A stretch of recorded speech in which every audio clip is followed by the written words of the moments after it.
Thank you. So smile, you're on camera.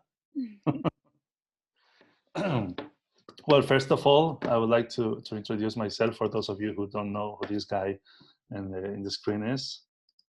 My name is Don Miguel. I work for API Academic Programs International, and I've been working with API for almost 4 years. However, I've been working in the international education field since 2007, which is a long, long time. I'm not that old, so it's a long, long time for me. But basically, all my professional life. About myself, there's three things you should know. I have three passions in my life: my students, music, and we can talk about music some other day, and food, which is what gathers us here together. I love food. I love cooking. I love talking about food. I love learning about food. And of course, I love eating good food. Actually, if you're interested, I also have a cooking blog where you can check out a lot of recipes from Spain, from all over the world, restaurant reviews, and basically it's like a community of foodies.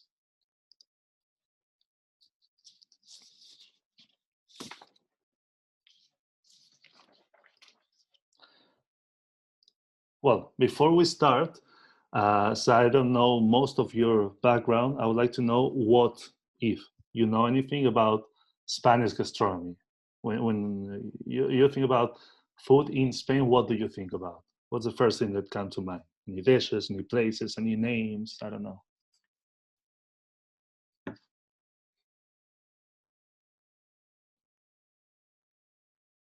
I don't know if you can see the chat. People are saying paella, Oh, sangria, yeah. Let me open the ham. chat. I can read them for you, but that's what people have been saying. I would definitely second patatas. Patatas, yeah. But, so we have a good background. It's a very good starting point. Has anyone, apart of that I know, Eileen, Michelle, and obviously Sam and Megan, the rest of you, has anyone been in Spain before? Just out of curiosity. No, Doesn't look okay, like no. many. Have been to I have Madrid been and to Madrid and Salamanca. Salamanca. Awesome. And Granada, of course. Wow, this is a great starting point. Barcelona as well. Nice, nice. Okay, first I'd just like to give you a brief introduction about gastronomy in Spain as a whole. You know, it's one of the best cuisines in the world. Spanish gastronomy with French and with Italian are considered among the best in the world. We have more than 200 Michelin stars in our country, and some of the best, of the world best chefs are Spanish.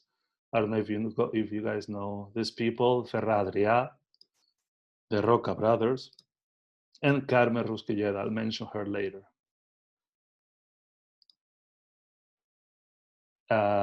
Also, we're talking about Spanish gastronomy, but to be honest, it's a term I don't really like, because Spain, it's just one country, but it has many cuisines. It has there's such a difference between the places, among the places, the culture, that gastronomy reflects that.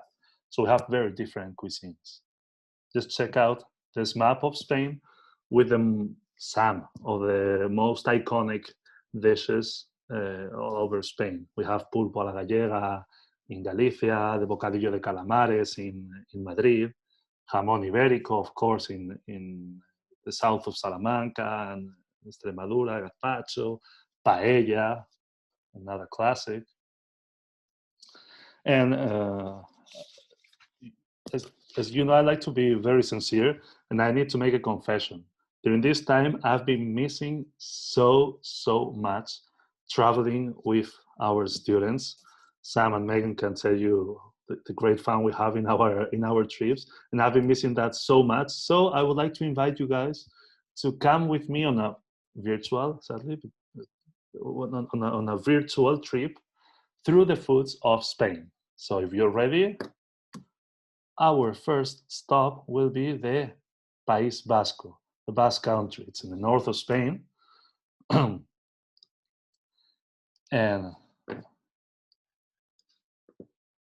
there's so many things in all the screens. País Vasco has a very long tradition of gastronomy. It's, even if it's small, maybe it's not as popular a destination as Madrid or Barcelona, Sevilla or Salamanca. It has a very long tradition of gastronomy, and it's the second region, as a region in Spain, with most Michelin stars. Here you have Martin Berasategui. I think he's one of the chefs with the more stars. In the Basque Country, in País Vasco, they have these sociedades gastronómicas, which are groups of people, something like associations, that they gather together to cook, to eat, and to talk about food. Basically, it's a group of friends doing a lot of things all around food. In the past, it was only men, but nowadays, obviously, it's open to men, women, kids, and it's something very interesting because it shows how deeply cultural gastronomy is in the Basque Country. About the food itself, it's a way of cooking. It's a gastronomy that focuses on the product. They have great fish and seafood. They have outstanding vegetables and premium beef. So our first stop in País Vasco will be Bilbao, my favorite city in the País Vasco. Bilbao, it's a mix of tradition and modernity. Actually, in these two pictures, you can see it. You have the old town, and right across the river, they have the Guggenheim Museum, one of the most important modern art museums. So let's see what's for lunch today in Bilbao.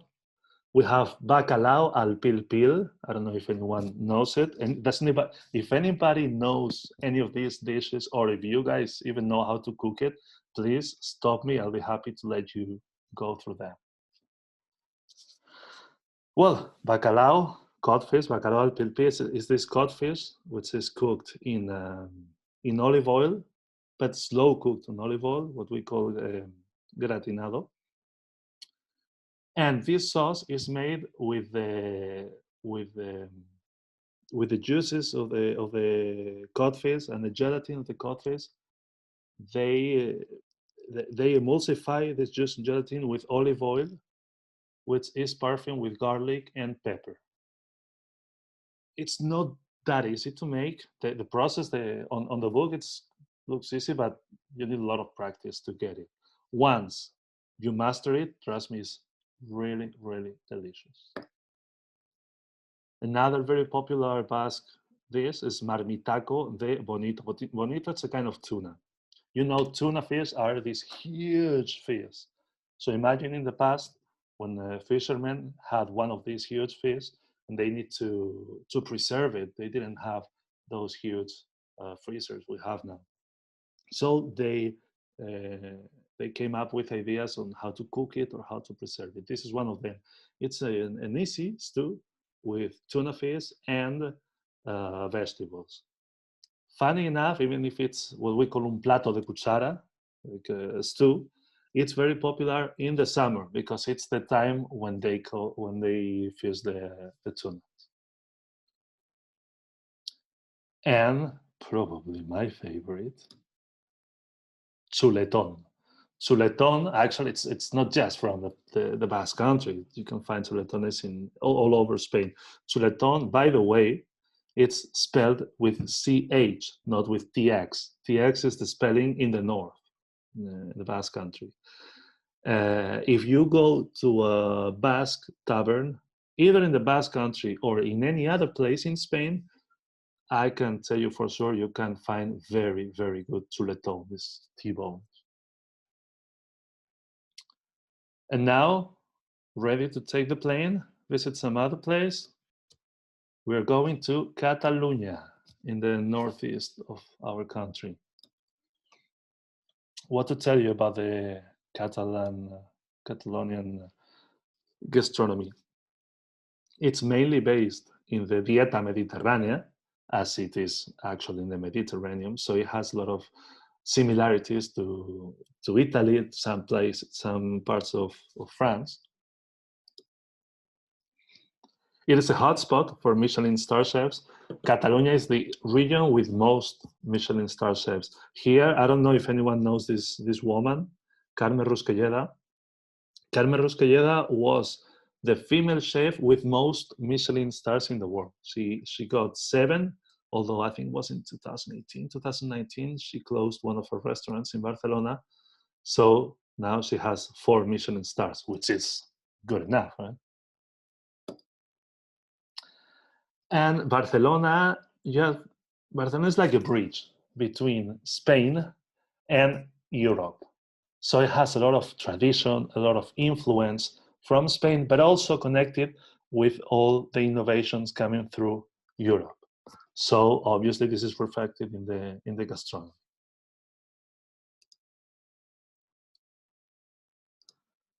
Catalonia, we're obviously going to talk about Barcelona, which is the main tourism destination in Spain, over Madrid, over Salamanca. I cannot understand it, but over Salamanca. And it's, if you guys have been there, you can see that it's a city of modernism. It's a beautiful city, one of my favorite cities in Spain. They host one of the most visited monuments, at least in Europe, which is La Sagrada Familia. And a lot of buildings, parks, even the lights in the streets are made in this modernism style. Let's see what's for lunch today. We have butifarra. Butifarra is this kind of sausage made with pork and white wine and spices. You can just have the butifarra grilled and it's delicious. You can have a butifarra with rice, but the most traditional way of presenting it is this one, butifarra with beans. They grill the butifarra in the same frying pan. They saute the beans with the bacon. Calçots. Calçots is not just a dish, which is it, but it's basically a festivity, la calçotada.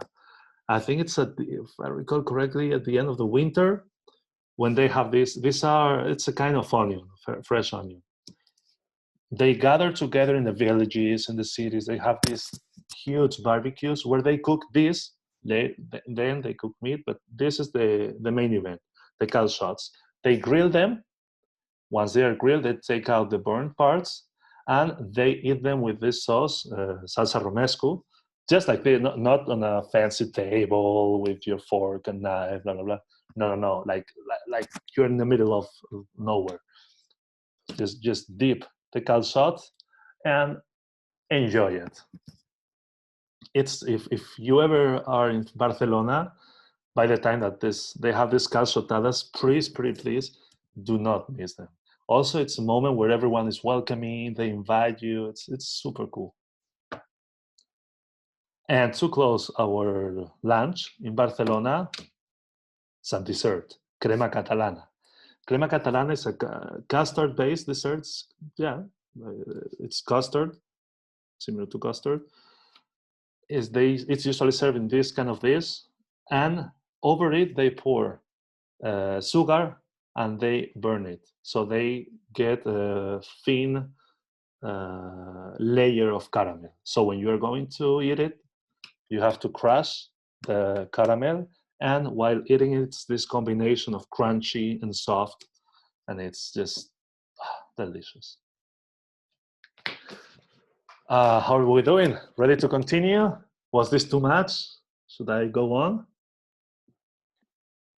Michelle is hungry. Yeah. You know what? I just had lunch and I'm getting hungry too. Well, we're going to El Prat airport and taking a plane to Madrid, the capital of Spain, Madrid, where I met actually in the airport Sam, where I met Megan, and where I met all my students. Hopefully soon enough where I will meet our new students in Madrid. Madrid, you all know, it's the capital of Spain, but it hasn't always been the capital of Spain. And this is important also in the gastronomy. Madrid was one of the parts of Spain that was settled by the Moors after the conquest of the Christian kings. Toledo was the capital. It was the kingdom and the religious capital.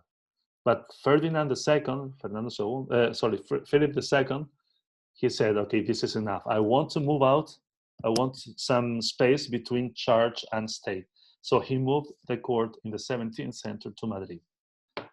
Why am I telling you this? Because at this moment, the gastronomy in Madrid was humble gastronomy, tavern gastronomy. So when the court arrived, it's not like they had two different gastronomies. Those gastronomies merged, and that's why we have the gastronomy that we have now in Madrid. So the origins are both humble and aristocratic. Madrid is typical for the fondas, this kind of taverns, where people gather together to have huge meals and stay all day there.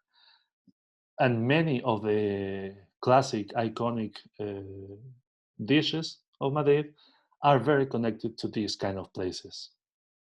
Anyway, obviously Madrid is the capital of Spain. Madrid has the highest rate of high-end restaurants in Spain. And they have very, very good high-end restaurants. Here we have my friend Agus. He's the chef of Enclima, my favorite restaurant in Madrid, second favorite restaurant all over the world. It's outstanding what they can do with just, I mean, they have the same food as I have. How can they make such beauty dishes? It's outstanding. As we said, Madrid, capital of Spain, it means it's a mix of cultures. Actually, this picture you can see, it was taken in the Rastro de Madrid, the flea market. It's just like a melting pot of cultures. And this is obviously reflected in the food as well. Let's see the famous dishes of Madrid. Cocido madrileño. This is a plate that describes, the name describes the plate. Cocido means boiled, and it's how they cook this in a big pot. They add pork, bones, chicken, I think some beef as well, chickpeas, and vegetables. You have here potatoes and carrots. They boil it very, very slow, very, very slow. And once it's ready, with the broth, they make the soup, which is could be a meal by itself, the soup here. And apart, they serve the chickpeas and all the other stuff. Do not drive after having a cocido madrileño. Do not move heavy machinery. They should have, like, with the medicines that they tell you, if you're taking this pill, you should not drive, you should not work with heavy machinery. They'll have a warning. Yeah. They should have a warning with this, because after that, oh my God, you really need a nap. Something similar happens with callos a la madrileña. Callos, it's actually the stomach. In Spain, we use all of the animal. We don't waste food. And this is not just something we're doing now because we are very green. We try to, but that's not the reason. It's because not so long ago, Spain was a poor country. We were under a dictatorship. So people could not afford to throw away food. So what they did was come up with new ways of cooking to be able to use these things. That's why we have this callos a la madrileña, heavy. This is heavy food, honestly. We cooked with chorizo, blood sausage, that we call morcilla, potatoes, and a thick broth.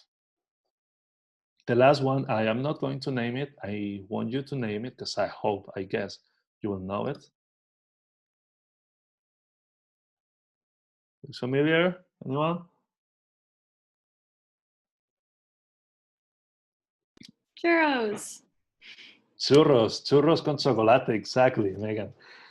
It's not something only or especially typical from Madrid, but in Madrid is especially typical, if you know what I mean.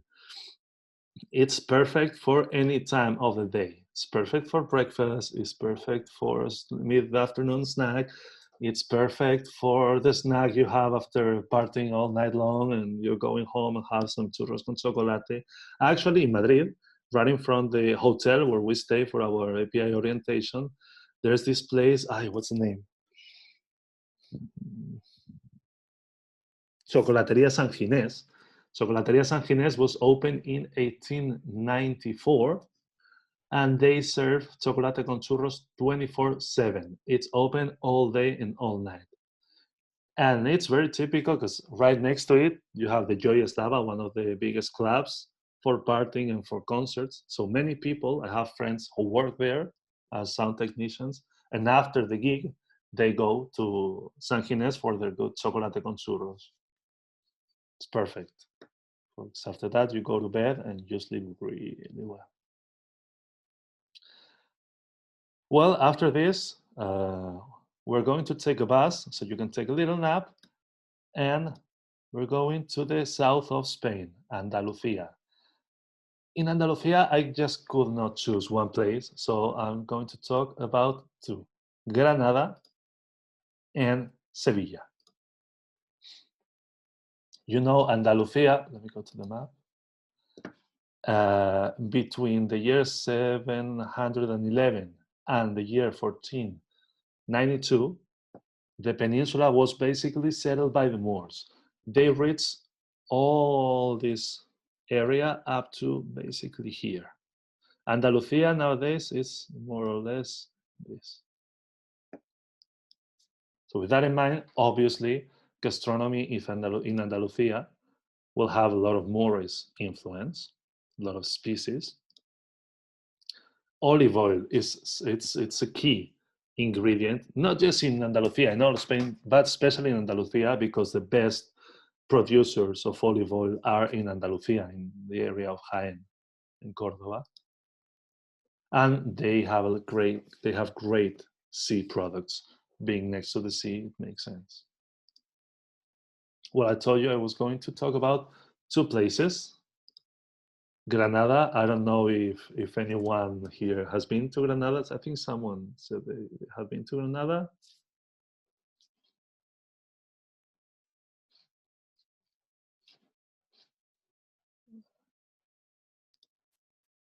First thing to talk, the first is one of my favorite dishes in Granada are these berenjenas con miel. It's not just deep frying an eggplant and adding honey. No, it has its own process. They soak they cut the eggplants, they soak them into beer, so the taste and the texture is better. And then they dip it into flour, usually chickpea flour. They fry them and they add this premium honey. I cannot tell you how delicious this is. You need to go to Granada and you need to taste it. And for the sweet tooth here, piononos, one of my favorite desserts ever. It's formed by two parts. Here you have this kind of rolled cake, which is also humidified with syrup. And on top, this kind of custard. Oh, I didn't eat it, I swear. The piononos, again.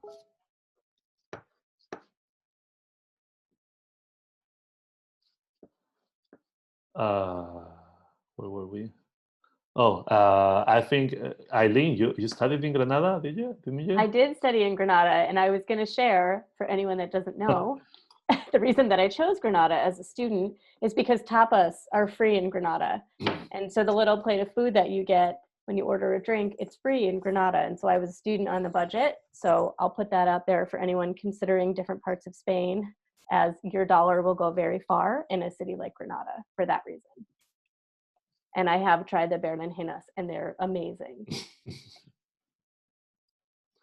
Yeah, I must say, last time I went to Granada was to May 2019, and they still have this tradition. You just have a Coke or a beer, and for free you have a tapa, not just a little tapa. You have a good tapa, and in some places, the more you order, the better the tapa is. There's this place, one of my favorite, that in the fourth round, I think it was, the tapa was a hamburger. Not a mini burger, no, a real hamburger. So obviously with 3-4 tapas, less than 10 euros, you're done. Right. Another good place for tapas is Sevilla, although they have a different concepts. Sevilla, you pay for the tapa, it's between 2 and 5 euros, but they call it tapa, but for me it's a complete dish. So with 3, maybe 4 tapas, you're totally full.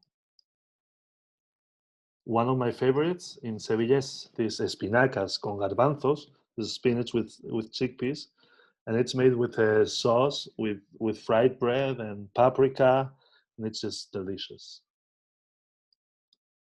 And the pescadito frito, super typical of the south of Spain, especially around Sevilla, Cádiz, all that area. Do not think of KFC or such likes. Pescadito frito is a delicacy. They choose small fish, fresh, super fresh fish. They recently, they fish it and they fry it, basically, almost. They dip it into flour, usually chickpea flour because it's lighter, and they deep fry them into high quality olive oil. The result is this, as you can see here. It's such a delicacy. You can buy a cucurucho. Cucurucho is like a piece of paper like this. You just roll it, put some fish on it, and you can go home just eating it or take it and eat it at home. I usually cannot wait, so half of the cucurucho is out when I get home. It's like popcorn. It's great. And well, we're about to finish this trip, but of course I couldn't let you go without inviting you to my home, to Castilla y León. Castilla y León is the oldest region in Spain. It's more or less this region here. And in Castilla y León, obviously, we're going to visit Salamanca. What to tell you about Castilla y León? Most of our gastronomy, all of our gastronomy is based in traditional dishes with humble origin. We don't have big industry. We don't have a port. We don't have gold. We don't have gold because the Romans took it away 2,000 years ago. So people here were basically shepherds or gardeners or that kind of jobs. This is obviously reflected in the gastronomy. We have a lot of stews, we have a lot of soups, we have all this kind of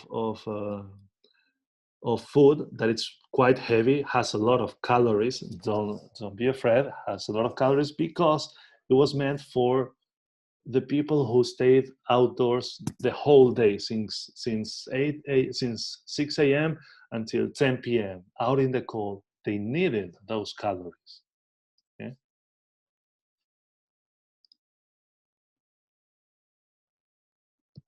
So let me introduce you some of the dishes and or products of my hometown, my dear Salamanca. Patatas meneas. Patatas meneas is this sort of mashed potatoes, but with pork fat and paprika. It was a traditional dish that they used to eat the day of the Errada. The Errada was the day when the family or the family and friends or even the whole village gathered together to mark the cattle with those irons, you know. So that day they prepared huge pots of patatas meneas. Again, heavy food. Chanfaina, I like to call it.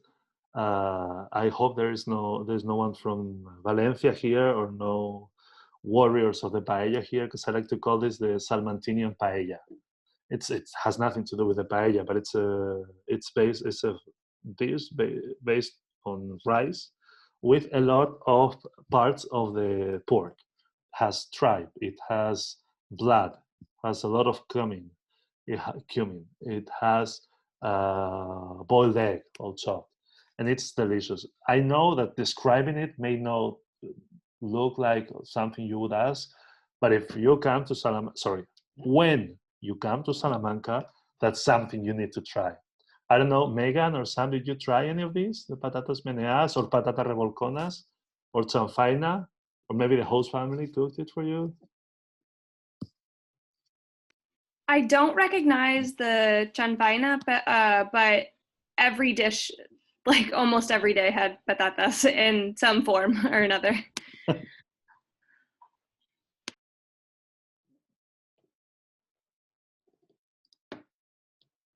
Well, this is more popular. You know, there are two main regions in Spain. People may produce pork all over Spain, but the two best regions are the south of Salamanca in a town called Guijuelo, and the north of Extremadura. I have to say, for me, Guijuelo is the best pork producers. The best ham they export all over the world, but not just ham, all kinds of cured meats like chorizo, salchichon, lomo, and the pork itself to cook. Or the nazo. If I recall correctly, both Sam and Megan, you were here in the spring, so I know you have tried the hornazo. It's a kind of empanada stuffed with all kinds of pork. It has a very peculiar story behind it, but I don't want to run out of time. So in the end, I'll share a link with more information, further information for those of you who want to dig deeper probably after a snack, so you can continue learning and digging more about the food. And even if everybody that thinks of Salamanca, they think about pork, we also have outstanding veal. Carne de Morucha, Morucha is a breed of veal only from Salamanca. And it's very special because it's very flavorful, yet super tender. So it's a perfect mix. Well, we've been traveling around Spain. We've been talking about the main dishes. We have mentioned the tapas, but I am not sure. I haven't asked, I'm sorry, if you guys know what is a tapa. Anyone can tell me what is a tapa?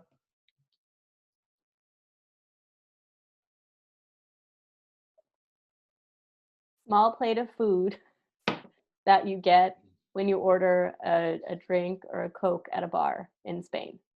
A small portion. Exactly. Yeah, Michelle saying an appetizer. Exactly.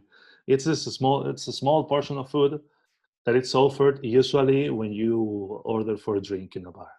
The culture of drinking may be a bit different here in Spain. People don't go out to drink just for the sake of drinking. It's a part of the culture. You have a good beer or a good wine, and you pair it with a good tapa. Okay, you know what a tapa is, but does anybody, I don't expect anyone knowing this, so it's okay if you don't, but does anybody know the origin of tapas?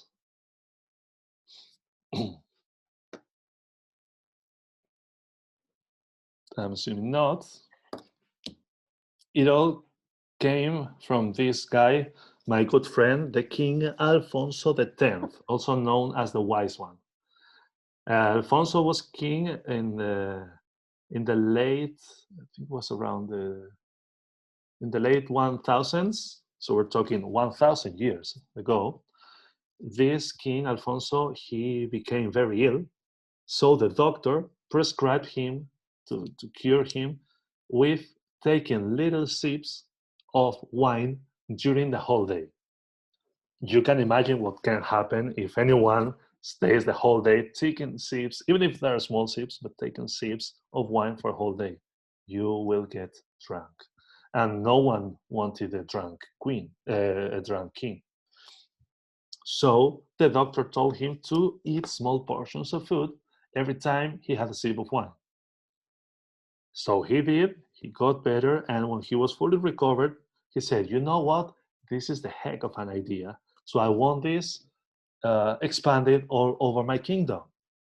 And he commanded that in all taverns that served wine, they need to serve these small portions of food with the wine. So people didn't get drunk, hence preventing a lot of troubles. This is just my guess, but I understand why we call him Alfonso X, the wise king. I agree Obviously, with that. And it's a good way to sample a lot of different foods, you know, because exactly. it's just a small portion. So you really get a good taste of everything, really. Yeah, I think all the restaurants in the world, all kind of restaurants should have the tapas for tasting different things. Well, obviously, in this 1,000 years, tapas have evolved, and nowadays it become basically a craft in itself. We have a lot of modern tapas contests. Here you have some examples. So we have turned tapas into art, same as food for me is art. And just to finish, today I would like to check your knowledge. This is not for credit, so don't worry. If you have the wrong answer, it's totally okay. What's this? You can just go ahead and talk, or if you want to write it in the chat, I have it open here as well. Tortilla. My favorite. Tortilla de patatas. You know what? This dish has Spain divided into two. The people who like the tortilla de patatas with onions, and the people who are wrong. I'm just kidding. Obviously, I like it with onions, but with onions, without onions, that's dividing Spain. Not politics, not education, not music. No, no, no. How we make the tortilla is the real problem.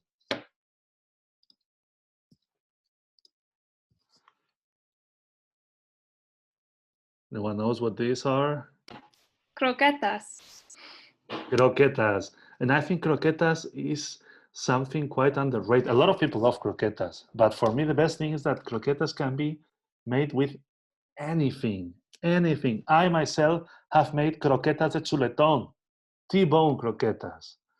It's like a small kind of balls, not cylinders, with bechamel sauce and stuff with whatever. The classics are chicken croquetas or ham croquetas, but again, you can make them with anything you want. Obviously, especially in Salamanca.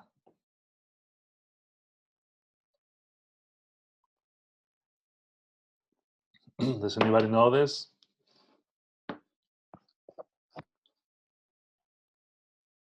Well, this is embutido in general, like ham, chorizo, lomo, salchichón.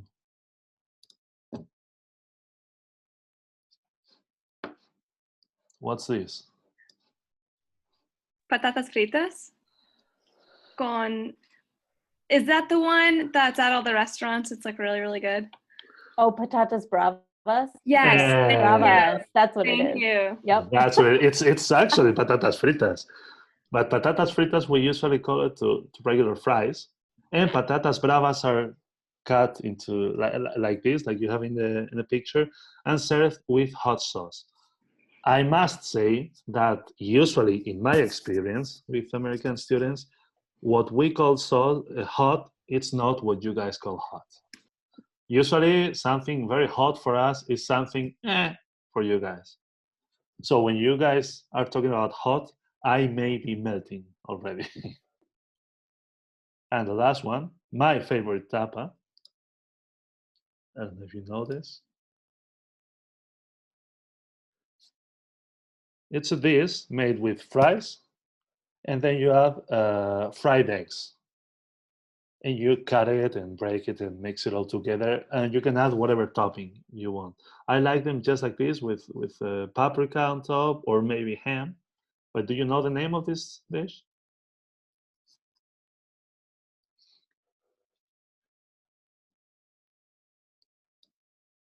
Huevos rotos or huevos estrellados. Any questions so far?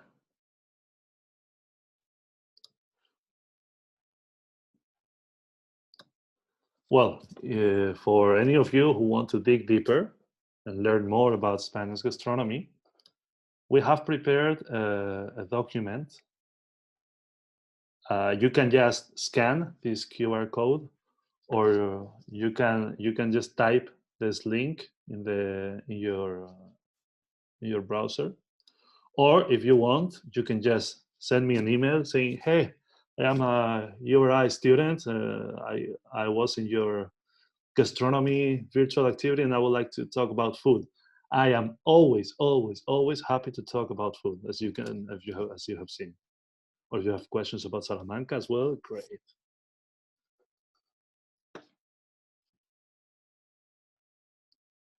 And last of all, and I promise I will shut up. As a thank you to URI and to this International Education Week for having us here, for having me talking about my passion. We have prepared a cold tapas cookbook, so you, from your home, can prepare some of these tapas. You can download it here, API Tapas Cookbook. Also, in the previous document, all the dishes mentioned here, you can find the recipes, all of them in Spanish, most of them also in English. So you can try to make them. If you make them, make sure to share it with us.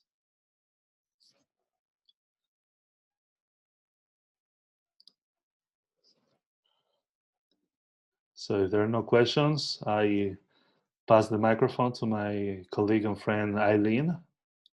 Thank you, Miguel. That was so great. But I just wanted to let everybody know again that we'll be doing another information session on Wednesday, so November 18th from 5 to 6 p.m.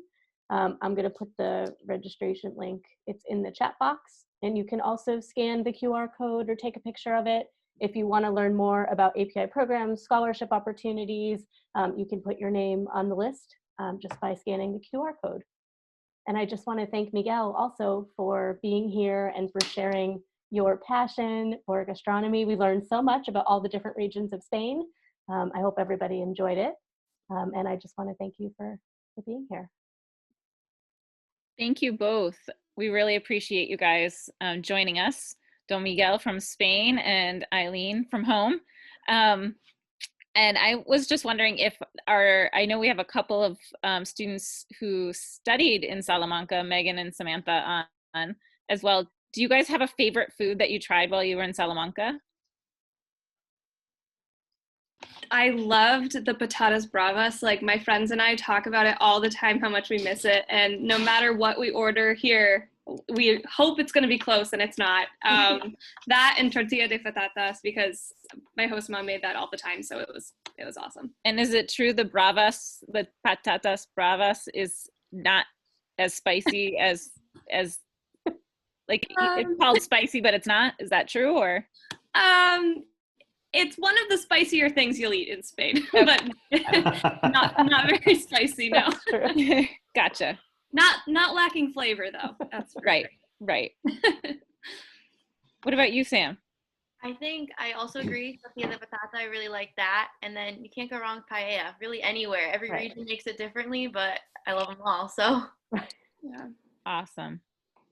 Well, thank you so much. We really appreciate you kicking off our International Education Week with this informative session.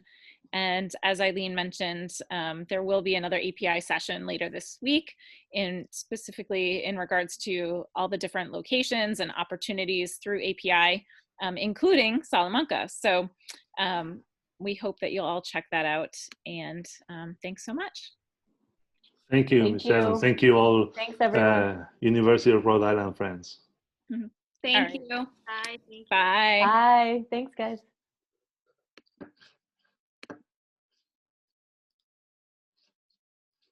Okay. You want to stop recording?